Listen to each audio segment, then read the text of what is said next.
Polavaram MLA Chirri బాలరాజుపై నిరాధరణ వార్తలను ప్రచురించిన true point editor పాదమూర్తి నాడని పోలీసులు అరెస్ట్ చేసిన ఘటనపై కూటమి నేతలు హర్షం వ్యక్తం చేశారు.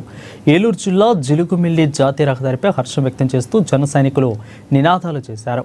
కూటమి ప్రభుత్వం ఏర్పడ్డాక పోలవరం నియోజకవర్గం 7 మండలాల్లో అనేక అభివృద్ధి పనులకు ఎమ్మెల్యే చిర్రి బాలరాజు శ్రీకారం చుట్టారని అన్నారు.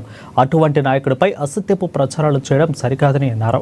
జిలుగుమిల్లితో పాటు నియోజకవర్గం 7 మండలాల్లో పోలీసులకు ఫిర్యాదు చేయగా మూర్తి నాయుడును విజయవాడలో అరెస్టు చేసి జంగారెడ్డిగూడెం కోర్టులో పోలీసులు హాజరుపరిచారు. అసత్యపు ఆరోపణలు చేసి వ్యక్తిగత వ్యవహారాలకు భంగం కలిగిస్తే చట్టపరమైన చర్యలు తప్పవని పోలవరం డీఎస్పీ వెల్లడించారు. పోలవరం ఎమ్మెల్యే శ్రీ చిర్రి బాలరాజు గారు జిలుగుమిల్లి పోలీస్ స్టేషన్ లో క్రైమ్ రిపోర్ట్ ఇచ్చారు. దాన్ని ఎఫ్ఐఆర్ నమోదు చేసి ఆ ఎమ్మెల్యే గారి సహచరుడైన కుమార్ బాబుని బెదిరించి 25 లక్షల రూపాయలు డిమాండ్ చేసిన ట్రూ పాయింట్ అనే విజయవాడకు సంబంధించిన ఒక విలేకరి పేరు చెప్పుకునే అతన్ని అరెస్ట్ చేయడం జరిగింది. అతని పేరు పాదమూర్తి. అతన్ని ఈరోజు అరెస్ట్ చేసి విజయవాడలో అరెస్ట్ చేసి అతన్ని ఈరోజు జంగారెడ్డిగూడెం కోర్టులో ప్రవేశపెట్టడం జరిగింది. జంగారెడ్డిగూడెం మేజిస్ట్రేట్ వారు 14 రోజులు రిమాండ్ ఇచ్చారు అతనికి.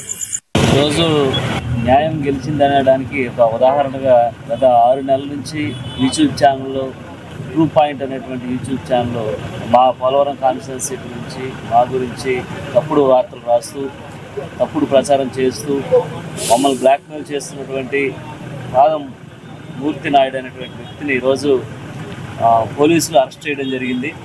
దీనికి సంబంధించి గత 6 నెలలుగా ఎన్నో బ్లాక్మెయిల్ చేసుకుంటూ అందరినీ బెదిరించుకుంటూ అనేక అక్రమాలకి పాల్పడినటువంటి వ్యక్తికి ఈరోజు సరైన గుణపాఠం ప్రభుత్వం వారు చేసినందుకు ధన్యవాదాలు తెలియజేస్తున్నారు.